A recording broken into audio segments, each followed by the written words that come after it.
please subscribe and don't forget to press the bell icon to get notified whenever we upload a new video.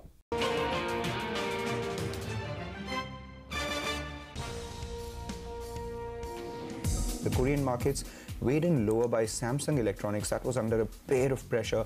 But then again, no real cues coming in from the other indices as well. We had pending 752 crores. Of that, 584 crores have been provided for. Stop loss is very sacrosanct, 10,647. If you, that's the series low. If you start to break it, then perhaps I think a short trade opens up. Nifty Bank, that is, it's down about 0.2. Okay, now the Sensex and the Nifty are also mildly red to flat. Our NIMs plus fees is the ratio I always talk about, has improved from 6.5% in FY17 to about 6.9% in FY18. Debt is reduced to about 3,270. Okay. 1,400 crores is working capital. Our alumina refinery production will actually increase almost 50%. The market is exactly where it has been for a while, 50 points lower. I mean, the Nifty is doing poorly. Well, it's been a volatile day for the market today. What's been interesting is that it's the large caps which are under pressure today. For the last few days, of course, it was all about mid caps. Today, the mid caps have been slightly better, but there's been a bit of pressure on the large caps. Let's see how the last hour shapes out. This is Closing Bell. I'm Anuj, with me is Surabhi. Hi, Surabhi. Good afternoon, Anuj. Yeah, so I mean, it's not been a great day, I guess, for the index because we've been pretty much sulking. Banks have been trying to sort of support to some extent whatsoever. But, you know, what is your sense? It doesn't look like it's enough, at least for the moment. Yeah, but, you know, we could have easily had a trend day. We haven't had that. So I think that's something that the bulls would like. Surabhi, you know, closing is important, last hour. I think this last hour could decide whether this is indeed that breakdown from that first day, you know, move that we had. 10,646 was the level that I was watching out for. So I think closing will confirm that. But if we somehow manage to once again move up and close about 10,650, in that case, this might again be a false breakdown. Also keep in mind the Bank Nifty is well above its series low. The low was 25,029. We're 25,600 and counting on the Bank Nifty. So ICICI Bank, I think, is batting for the bulls. I think the mood was vitiated by the market reaction to Hexaware's numbers, and you know, this morning, and IT in general didn't do too well, though some of it got negated with NIIT Tech's reaction. But having said all of that, I think the jury's out on last hour because it's Friday as well. So, you know, who blinks first? Let's see. Interesting hour lined up for us. Okay, well, we've got lots of ground to cover, including lots of earnings. You will be hearing from managements of a lot of the interesting companies that have reported today, including NIIT Tech in just a bit. But first, let's get chatting on the technicals. How should you be positioning yourself in this last hour? We have Rahul Mohindar as well as Rajat Bose joining in with the trading calls for today. Thank you, gentlemen. Good afternoon to both of you, and thank you for joining in. Rahul, let me get your take first. The Nifty's been dragging its feet all through the day. What's your reading of the picture and trading calls for the last hour? Good afternoon. I think, first of all, the trajectory on the medium to long term doesn't change. I mean, I pointed this out earlier too, that all we're seeing is intraday corrections. These are not down breakouts as yet. It's too early to call it any kind of a down breakout. On the Nifty, I think we should only worry if we start closing below 10,600. We try and see that if we're well below that level, then only one should bring in a reassessment. But otherwise, the trend stays intact. I still think there are a lot of positive stocks which have buying opportunities on the market. So I would continue to keep my stand positive unless we start breaking the key level of 10,600 on the Nifty, and for the Bank Nifty 25,000. I mean, without that, no review on the trend. Okay. Good afternoon, Rahul. In that case, what about your stocks? Well, stock specifically, I've got three ideas. One is IGL. We saw a dramatic open. The stock has clawed back from its lows, 260, 265. Very big support on that stock. That stock's corrected a good 6 months too. I am medium to long-term positive, and this is slightly more medium-term oriented as a call. But again, short-term targets of 284 can be traded off, and you could use today's low of around that 260 mark as a good stop loss. The second would be Federal Bank. The stock's been kind of bouncing in that range, but I think there's a ray of hope here that this breaks out on the upside. So clearly keeping that 95 level as a stop loss, I would look at buying. I think 110 is fairly likely with Federal Bank. And finally, Tech Mahindra, we've seen a nice intraday-ish kind of correction over the last 3-4 sessions. Again, with a 645 stop loss, I think we are poised for new highs towards 750. All right. Rajat, I'll come back to you in a bit. For now, we have to address earnings. PVR posted strong set of numbers with revenue and profit beating estimates. To discuss this and more, Ajay Bijli, Chairman and MD of the company, now joins us. Ajay, hi, good afternoon. Always good talking to you. There's this one issue that the market is asking, that while the numbers look good, last quarter was about a couple of blockbusters like Padmavat. So would this be a bit of a peak earning for some time, or you think you can still beat these earnings going forward? Nature of the beast. You have movies which are very big, they also come, and then you have smaller movies who all of a sudden connect with the consumer. So it's a pretty much normal flow of how films should be. But what's been exceptional this year is that fourth quarter, which typically because of IPL exams and all gets impacted, even that's done well. So which shows that people still have an appetite to go out and watch movies, as long as the content creators keep on continuing to supply movies regardless of these external factors. Ajay, good afternoon. I want to get into the internals of what's been a very strong quarter for you. At the operating level, I mean, your EBITDA has doubled. There's a very strong margin performance. So if you could give us all the hygiene elements, the average ticket price, how much did the F&B revenue grow by, and the footfalls for the quarter? We did about 19 million people this year, this quarter, then which is about, it was 18 million roughly, about 5% up. So number of footfalls, as I said earlier, got impacted because of this Padmavat and the Tamil Nadu issue that I spoke about earlier. But our ticket price, in fact, went to 210. It went over by 10%. We had a 12% increase in our F&B, and our advertising revenues, which really depends on blockbusters coming in, really went up significantly by 37%. So we did 72 crores of revenue only on advertising, as opposed to 53 crores last year. So I think non-film income sort of revenue really sort of did well, and that added to the margins. Okay, on that, is there a bit of a threat now with the OTT? A lot of new movies are now releasing within a month, on Amazon Prime and a couple of others. In general, going forward, is that going to eat into the market, especially the non-film market? Well, first of all, it's not 30 days because, theatrical contribution, the theatrical revenue contribution in India is still about 70% of the overall monetization capability of any movie. So films get released almost 60 days minimum, which is an understanding between the producers and the exhibitors. And if it's a big movie, which still has a lot of potential left in the theaters, producers don't take it off for a longer time. So first of all, that window itself is enough for us to, have our theatrical revenues protected.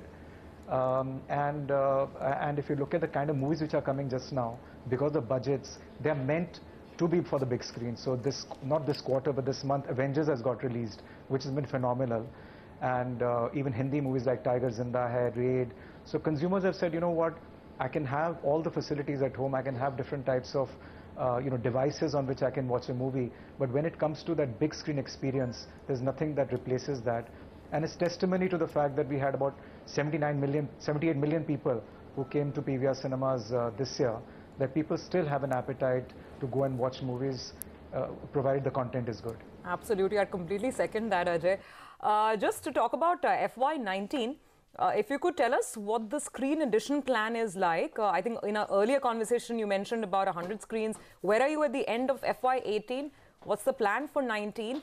And I think you're doing a 1,000 crores fundraising. Is that right? If you could just give us some details there. We did 49 screens we opened. We had basically we have 23 screens already ready, but they're awaiting licenses. Unfortunately, because of some mall license or cinema license, we couldn't open.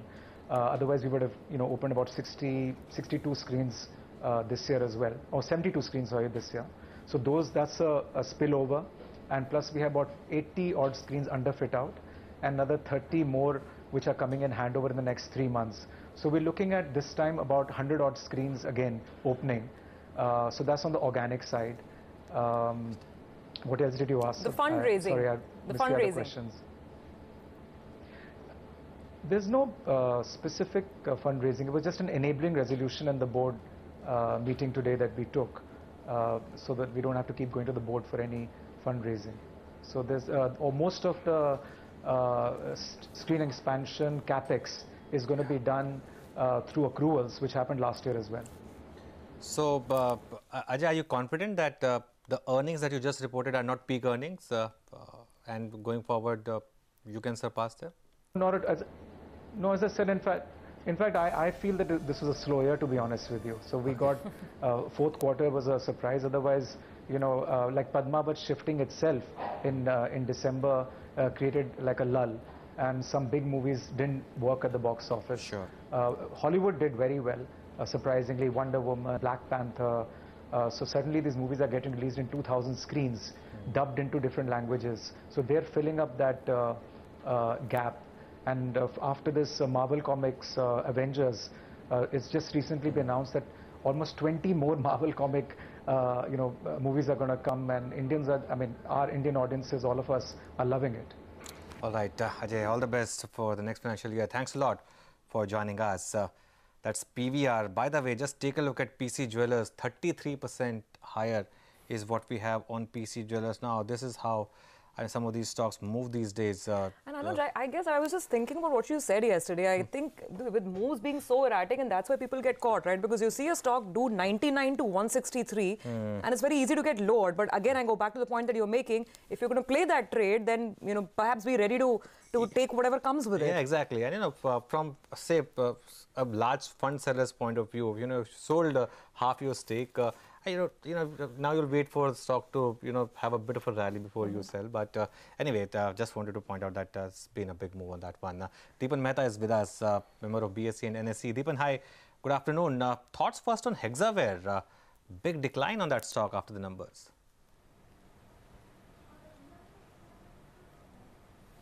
Yeah, I think it's across the board for most software companies, and except for TCS, I think a lot of the software companies have disappointed with either their numbers or the guidance. And I reiterate that the going is extremely tough for these companies, and you could have an exceptional case as in the case of TCS, but the industry as a whole is having a very tough time.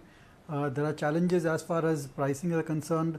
Digital, of course, is an opportunity, but not as big, and over there also competitive pressures are very strong from startups, from cloud offerings, from independent platforms. And on the whole, I think it's no longer smooth sailing, and the kind of secular trajectory growth which you got in software is long over. So you will have such negative surprises in most stocks, most software stocks from time to time. And one should take advantage of this run which has come over the past 1 year or so in software companies. If you are stuck in these stocks, to exit out of it, or at least don't get tempted to buy into these companies just because the price has rallied.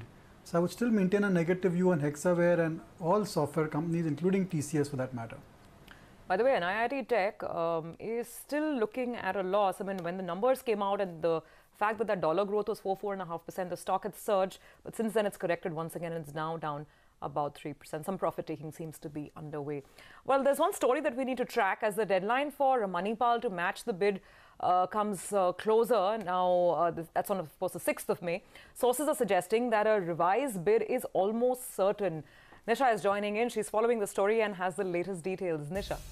Thanks for that, Survi. Of course, it's a golden opportunity for Manipal hospitals to really make a pan-India presence with the buyout of Fortis. And even though the race has really intensified with 4 bidders really revising the bids and there for the deal, Manipal TPG is unlikely to really let go of this golden opportunity. So sources with direct knowledge share with us that there is a lot of hectic discussion between Manipal Hospital as well as TPG, and most likely certainty is that the bid will be revised upwards of 175 rupees per share. Remember, this is as per their right to match that they have by way of their earlier agreement with Fortis board, where they had almost done a transaction. So by way of that, they retain the right to match the highest offer, and the highest offer last came in from Malaysia-based IHH, which is at 175 rupees per share. But that, remember, was only for an upfront payment of 650 crore rupees, and they really wanted to do due diligence, exclusivity, and board seats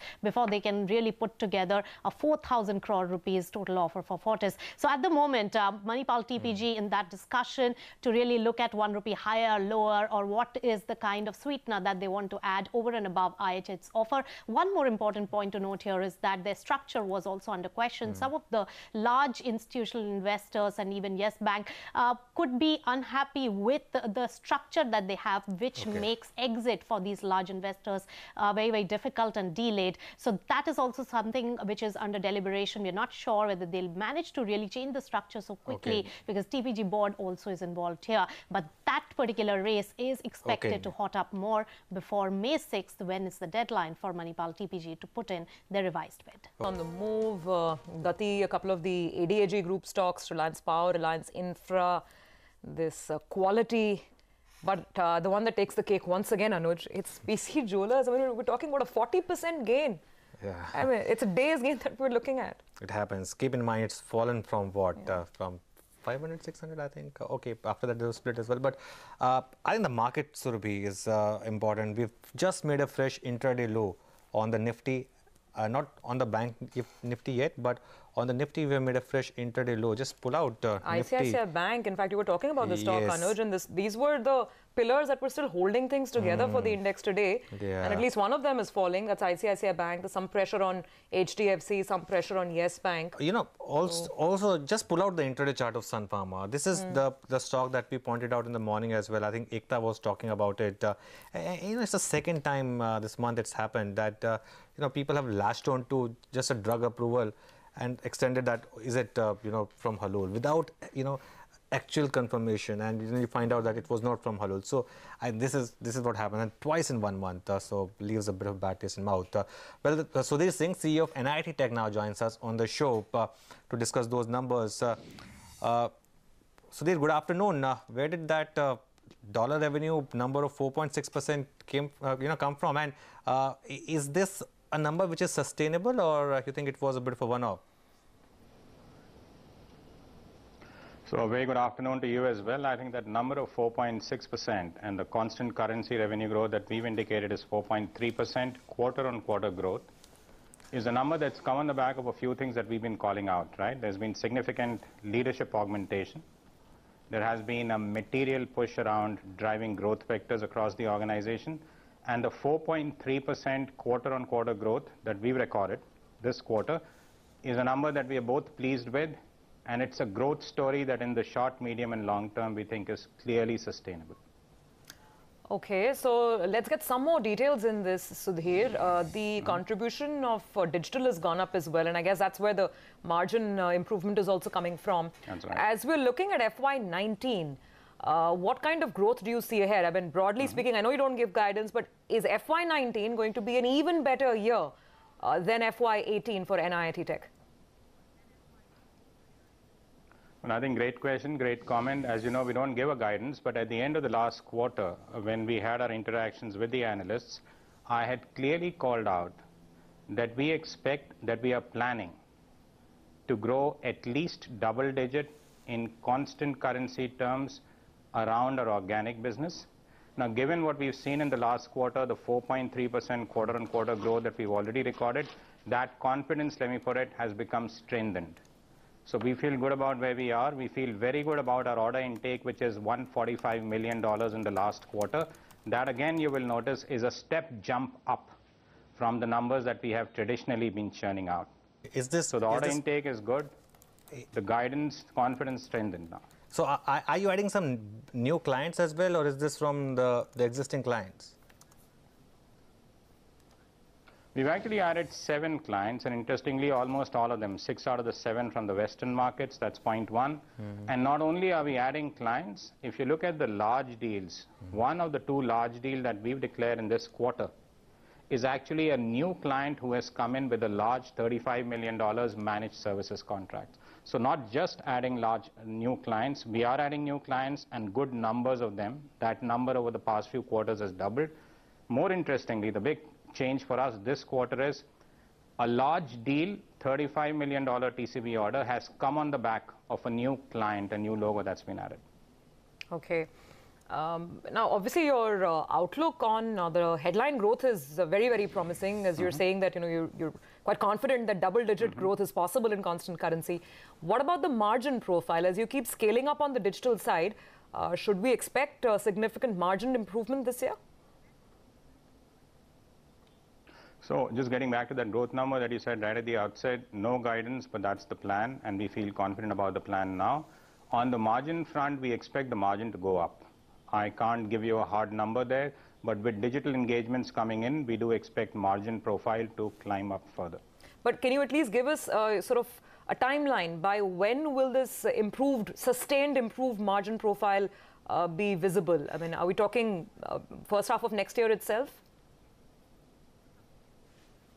So if you look at us, honestly, you've seen us over the last 4 quarters increase our margin every quarter. Quarter 1 for us was 15.6%. This quarter, the results that we've just declared are 18% operating margins. So I expect the margin trend, obviously there is seasonality in margin that comes into play, but we expect margin to grow. And obviously revenue, as I shared the plans with you, is an area that we feel good about at this stage. Okay, so there, just a quick word on different verticals for you as well. I'm looking at the breakup that Rima shared with us. So financials, I mean, BFSI is slightly lower, it's still down 1.5%. Insurance has actually done very well for you. As a geography, I think Americas are up about 0.5%. What do you see ahead when it comes to financials and the North American geography? So I actually see a pretty good demand intake coming our way, and I'll tell you why. For us, BFS is in some ways almost a surrogate for the capital markets buy side. Most of what we do is on the wealth and the asset management side, and the demand that we are seeing in the market right now is extremely positive. We see orders coming our way. That's reflected in the order intake as well that I talked about. When it comes to insurance, that story has already picked up. Insurance as a sector, especially in the States, was a sector that's been slightly late when it came to jumping onto the digital bandwagon, but they seem to be there firmly right now. And as I look at the financial services space across insurance, across BFS, and for us, that's wealth and asset management, we feel good about the pipeline, we feel good about the budgets. All right, Sudhir, it was good talking to you. Thanks a lot for your time today, and wish you luck for FY19. By the way, just see the intraday chart of Balrampur Chini. I mean, this is what the problem right now with sugar stocks. So every time they're rallying, there's intraday decline. And just look at that move on Balrampur Chini, and we are now approaching fresh 52. We'll go Ambuja Cement's number, net profit at 271 crore versus poll of 299 crores. So the first number at least not looking good. 2862 is the top line number. We were expecting 2896. I'm seeing the standalone numbers, revenue from operations at 2862. That's one more that I can share with you. Anuj, just give me a little more time just going through the P&L. Yeah, so I think that's been the problem with the cement companies, right? If you see most of the numbers, there's been a volume problem. There's been some bit of pressure on that. Let's just see the chart of the stock and not looking good, this number. So net profit of 271 versus 299 crore, and I think the income is also below estimates. So there is, as Nigel was anyway alerting us, power and fuel has been the spoiler. On a year-on-year basis, there's almost 100 crore increase in the power and fuel expenses. So I'm guessing that's going to be pulling down the operational performance as well. I'll just look at some of the other expenses in case they're there. If you just allow me another. I guess Nigel is with us now. I think we should look out for the sales volumes numbers as well, because Ambuja Cements was one of those companies where they should have gained both on the volumes front as well as realization. They have no exposure to South India. So, they were supposed to gain on both those fronts. 11.9% top line growth will be a tad bit lower than what we are working with. We are working with around 13 to around 14%. So either the volumes have gone wrong or the realizations have gone wrong. 6.22 volumes are not as per your expectations, so Nigel. That's a bit of a miss. The expectation was for around 6.35. That was what our poll threw up. Some on the street even expected 6.4 million tons. The lower end was around 6.3 million tons odd. So 6.22, that's what we are selling me. That would be a bit of a disappointment. So it appears a disappointment on the whole, a bit of a miss on the top line. That's what's really trickled down to the operating profit as well. Is there, I think we should get the margin number up. I'm struggling to open these, the release out here. But fair to say, if the volumes miss, then it's going to trickle down. Okay, so it's a top-down miss. As per Nigel, the volume has missed, and that led to, of course, the revenue missing the estimate. And, of course, the profit also missing the estimate is what we have on Ambuja Cement. And this is not the first cement company where we've seen this move. Yeah, I mean, let's get some thoughts from our guests who are with us. Deepan, your thoughts on Ambuja Cement?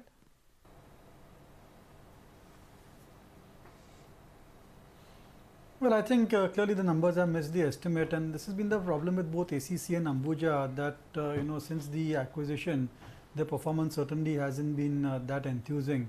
A lot of the other cement companies, particularly Shree Cement and Ultratech, have certainly done far better than ACC and Ambuja.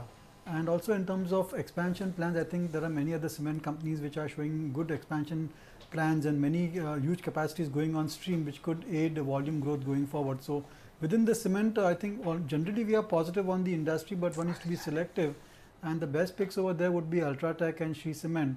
In Ultratech, of course, the advantage is there that all the cement plants they have acquired, as they start making them more efficient and turning them around, you could get the alpha for the profits over there. So I think best to keep ACC Ambuja out of the portfolio, but include some of the other cement companies like Ultratech and Shree Cement. Okay, all right, Deepan, we have an analyst with us as well, Manish Raj, who joins us. Manish, have you had a look at those numbers? First, tell us what kind of sales volumes were you factoring in?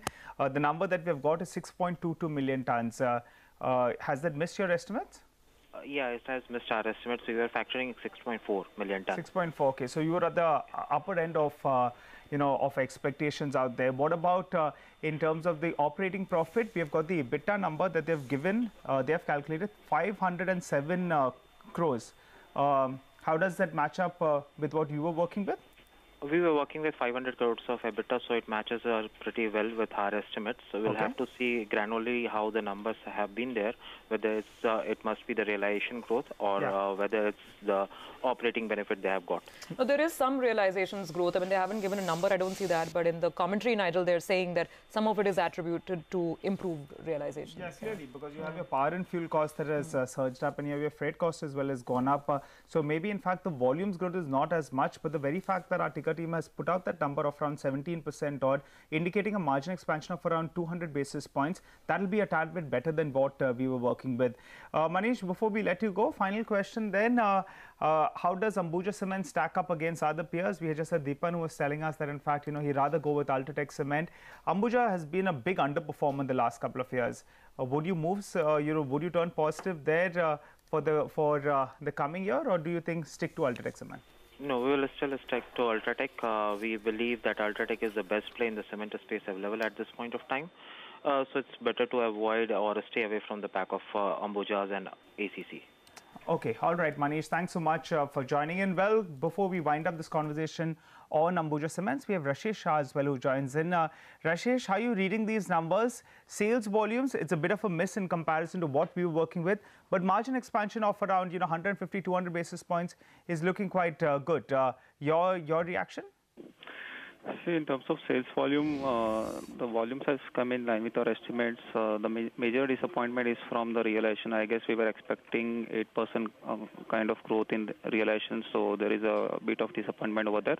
Okay. But in terms of EBITDA margins, actually I don't have EBITDA per ton number, but in terms of margin, absolute EBITDA, surely there is a miss from our estimates. What were you working with? We have got an EBITDA number of 507 crores, what the management has given us.